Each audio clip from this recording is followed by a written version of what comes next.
സംസ്ഥാനത്ത് പോലീസ് അതിക്രമത്തിനെതിരായ പരാതി പ്രവാഹം തുടരുകയാണ്. പത്തനംതിട്ട അടൂർ സ്വദേശി ജോയലിന്റെ മരണം പോലീസ് മർദ്ദനത്തെ തുടർന്നാണെന്ന ആരോപണവുമായി കുടുംബം രംഗത്തെത്തി. അടൂർ CI ആയിരുന്ന ബിജുവിനെതിരെയാണ് പരാതി.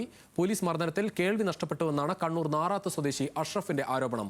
പോലീസിനെ ആക്രമിച്ചുവെന്നത് കള്ളക്കേസെന്ന് തെളിയിക്കാൻ ഇരിട്ടി സ്വദേശി വിനീത് 10 വർഷമാണ് കോടതി കയറിയിറങ്ങിയത്. തൃശൂരിലും വീണ്ടും പോലീസ് അതിക്രമമെന്ന് പരാതി വന്നിരുന്നു. വിവരങ്ങളുമായി ശ്രീരാജ് ബാബു ചേരുകയാണ്. ശ്രീരാജ്, ഓരോ ദിവസവും ഇത്തരത്തിൽ പരാതികൾ വന്നുകൊണ്ടിരിക്കും. പത്തനംതിട്ട അടൂരിലെ ഡിവൈഎഫ്ഐ പ്രവർത്തകനായിരുന്ന ജോയൽ 2020 ജനുവരി 1-നാണ് അടൂർ പോലീസിൽ നിന്നും ക്രൂരമായ മർദ്ദനത്തിന് ഇരയാകുന്നത്. അടൂർ CI ആയിരുന്ന ബിജുവിൻ്റെ നേതൃത്വത്തിലുള്ള 6-അംഗ പോലീസ് സംഘമാണ് ജോയലിനെ മർദ്ദിച്ചത്. സംഭവം അറിഞ്ഞ സ്ഥലത്തെത്തിയ അച്ഛനെയും പിതൃ സഹോദരിയെയും സമാനമായ രീതിയിൽ പോലീസ് ക്രൂരമായി മർദ്ദിക്കുകയുണ്ടായി. അങ്ങനെ 3 മാസക്കാലത്തെ തുടർച്ചയായ ചികിത്സയ്ക്ക് ശേഷം മെയ് 22-ാം തീയതി ജോയൽ മരണപ്പെടുന്നു.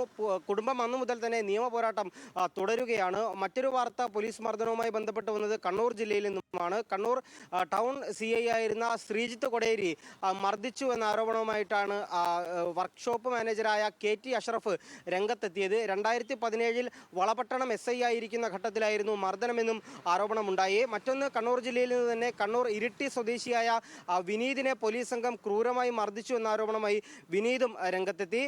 അങ്ങനെ പോലീസിൽ നിന്നും 2 വാർത്തകളാണ് കണ്ണൂർ ജില്ലയിൽ നിന്നും പുറത്തു വന്നത്. മറ്റൊന്ന്, തൃശ്ശൂർ ജില്ലയിലെ അന്തിക്കാട് SIയും പോലീസ് ഉദ്യോഗസ്ഥരും ചേർന്ന് ക്രൂരമായി മർദ്ദിച്ചു എന്ന ആരോപണവുമായി അഖിൽ ഓട്ടോ ഡ്രൈവറും രംഗത്തെത്തി. കൊല്ലം ജില്ലയിലെ ചാത്തന്നൂർ CI ആയിരുന്ന അനൂപ് ഒരേ കേസിൽ, അതായത് വെറുതെ വിട്ട ഒരു കേസിൽ തന്നെ വീണ്ടും അതേ ആളെ വീണ്ടും അറസ്റ്റ് ചെയ്യുന്ന ഒരു സാഹചര്യം ഉണ്ടായിരുന്നു. ഇതിൽ പോലീസിന് CI അനൂപിന് ഗുരുതരമായ വീഴ്ചയുണ്ടായതായി മനുഷ്യാവകാശ കമ്മീഷനും കണ്ടെത്തി. അങ്ങനെ വിവിധ ജില്ലകളിൽ നിന്നും പോലീസുമായി ബന്ധപ്പെട്ട മർദ്ദന വാർത്തകളും പോലീസുമായി ബന്ധപ്പെട്ട മറ്റു വാർത്തകളും പുറത്തു വന്നൊരു ദിവസമായിരുന്നു ഇന്ന്.